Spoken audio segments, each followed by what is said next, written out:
Assalamualaikum warahmatullahi wabarakatuh. Anak-anak yang dimuliakan Allah Subhanahu wa taala.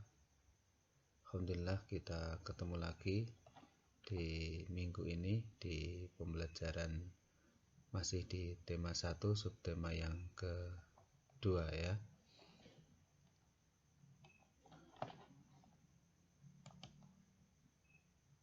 Nah, di dalam tema 1 subtema yang kedua pembelajaran 1 itu nanti kita akan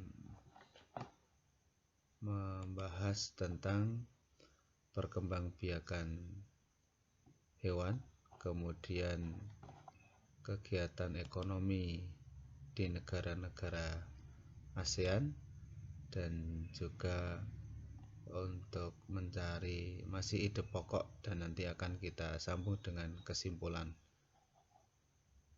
Oke, Najah. Nah, perkembangbiakan hewan. Di sekeliling kita itu banyak sekali hewan yang kita temui gitu ya. Nah, bagaimana cara perkembangbiakan hewan yang ada di sekitar kita?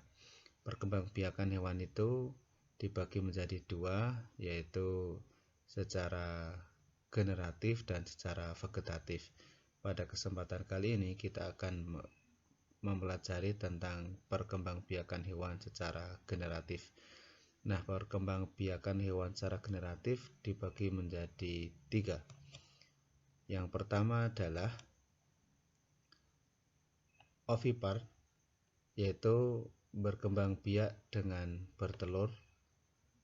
Nah, dalam hal ini embrio atau bakal hewan yang baru itu tumbuh di dalam telur.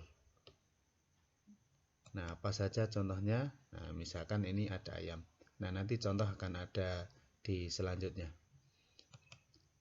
Yang kedua, vivipar, yaitu berkembang biak dengan cara melahirkan, yaitu embrio tumbuh di dalam tubuh atau rahim induknya. Nah, misalkan di sini ada contohnya kucing ya. Yang ketiga, ovovivipar, berkembang biak dengan bertelur kemudian melahirkan. Embrio itu tumbuh di dalam telur yang disimpan di dalam tubuh induknya. Setelah menetas, individu baru dilahirkan dari tubuh induknya. Nah, contohnya ini platypus ini.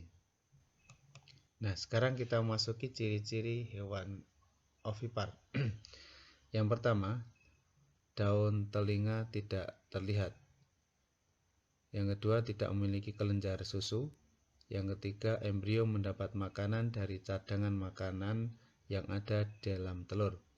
Yang keempat, sebagian besar dari bangsa aves atau unggas dan reptil atau melata, meskipun tidak semuanya bertelur. Nah, ini contohnya ada ayam, katak, ikan mas, merpati, elang, kupu-kupu, capung, ular, kepiting, ya, tawon, penyu, dan juga yang lain. Nah, ini contohnya beberapa hewan yang ada di termasuk hewan yang berkembang biak dengan cara ovipar. Sekarang ciri hewan yang berkembang biak secara vivipar. Yang pertama, memiliki daun telinga. Yang kedua, memiliki kelenjar susu. Yang ketiga, sebagian besar dari bangsa mamalia atau yang menyusui. Nah, jadi yang menyusui memiliki kelenjar susu. Yang keempat, memiliki penutup tubuh berupa rambut. Yang kelima, ketika dalam kandungan, embrio mendapatkan makanan secara langsung dari induknya, yaitu melalui plasenta. Contoh hewan yang berkembang biak secara vivipar. Ada ikan paus, ada kucing, unta, anjing laut, ya, ikan pesut, kelelawar, sapi, dan juga yang lainnya.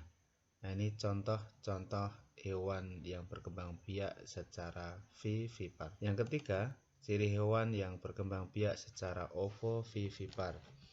Nah, ciri khas binatang ovovivipar yaitu pada embrionya yang berkembang biak dan tumbuh di dalam telur. ya. Jadi bertelur dulu, kemudian setelah cukup umur, telur tersebut akan menetas anak hewan keluar dari tubuh induknya. Cadangan makanan yang diperoleh embrio berasal dari dalam telur tersebut, jadi bukan dari tubuh induknya. Nah, ini contoh hewan yang berkembang biak secara ovovivipar, yaitu ikan hiu, ikan pari, kuda laut, platypus, salamander, ular, yaitu dari beberapa jenis ular seperti ular kadut, ular piton, anaconda, ular buah, atau juga nanti ada yang lainnya. Nah, hewan-hewan tadi itu juga banyak ditemui di beberapa negara gitu ya, tidak hanya di Indonesia saja, tapi di negara-negara lain yang ada di ASEAN ya, terutama. Nah, sekarang kita akan membahas tentang kegiatan ekonomi ASEAN. Nah, kemarin kita sudah membahas tentang sosial budaya dan juga letak geografis dari negara-negara ASEAN. Nah, sekarang kita memasuki ke kegiatan ekonomi di negara-negara ASEAN.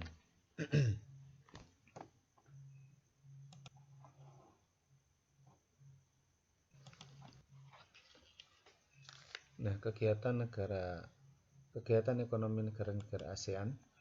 Nah, yang pertama adalah Brunei Darussalam.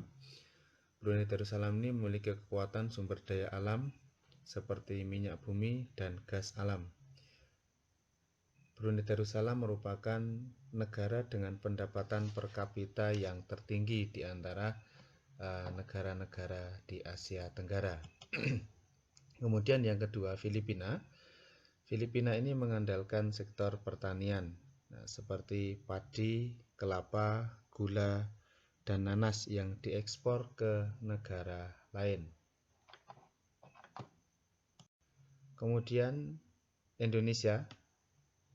Negara Indonesia adalah negara kepulauan yang sebagian besar kawasannya berupa pertanian gitu ya.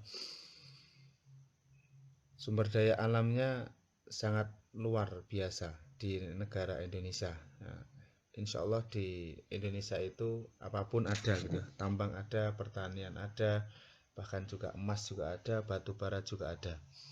Nah, beberapa yang diekspor ke negara lain ya, diantaranya adalah minyak dan gas bumi, tekstil, dan produk-produk dari kayu, pertambangan, dan juga pariwisata itu juga menjadi andalan pendapatan untuk masyarakat di Indonesia. Ataupun juga pariwisata ini menjadi sumber devisa ataupun pendapatan bagi negara Indonesia. Kemudian yang selanjutnya adalah Malaysia, negara tetangga kita yang paling dekat. Nah, negara Malaysia ini bidang utama ekonominya adalah pertanian, pertambangan, perdagangan.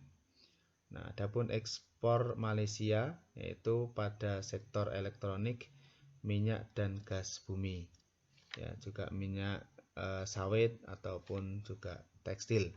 Nah, ini pendapatan atau kegiatan ekonomi Malaysia. Kita lanjutkan di negara Kamboja. Kamboja itu mengandalkan pertanian di sepanjang sungai Mekong. Hasil pertaniannya adalah padi dan karet. Nah, begitu juga dengan negara Laos ya. Negara Laos ini juga berada di aliran sungai Mekong, sehingga kegiatan ekonominya mengandalkan pada pertanian. Nah, kemudian Myanmar. Kegiatan ekonomi di negara Myanmar, nah, penduduknya itu berkegiatan pertanian, perkebunan, pertambangan. Nah, Myanmar ini menjadi salah satu negara penghasil padi yang terbesar di Asia Tenggara. Kemudian Singapura merupakan negara paling maju ya, di kawasan ASEAN karena letak Singapura ini sangat strategis dan menjadi negara yang terramai di Asia Tenggara. Nah, kemudian Thailand, nah ini sebagai lumbung padi di Asia Tenggara karena penghasil padi yang paling banyak di Asia Tenggara adalah di Thailand begitu ya. Walaupun di negara kita juga besar pertaniannya, tapi beras ya, kadang kita masih impor dari negara Thailand. Nah, di samping itu ada perkebunan, kehutanan, pertambangan dan industri juga merupakan kegiatan ekonomi penduduk Thailand. Kemudian yang terakhir yaitu Vietnam. Ya, Vietnam ini pariwisata dan tourisme menjadi kegiatan perekonomian ya untuk mendukung perkembangan ekonominya. Nah, dan juga bidang lainnya seperti usaha jasa, bidang perhotelan, restoran, serta transportasi itu menjadi kegiatan ekonomi. Nah, mungkin demikian untuk nanti bahasa Indonesia silahkan dibaca di buku ya. Nah, sehingga kita bisa membacanya dan kemudian mencari ide pokok ataupun juga kesimpulannya. Mungkin itu saja sementara dari Pak Amin. Tetap semangat ya, tetap jaga kesehatan. Assalamualaikum warahmatullahi wabarakatuh.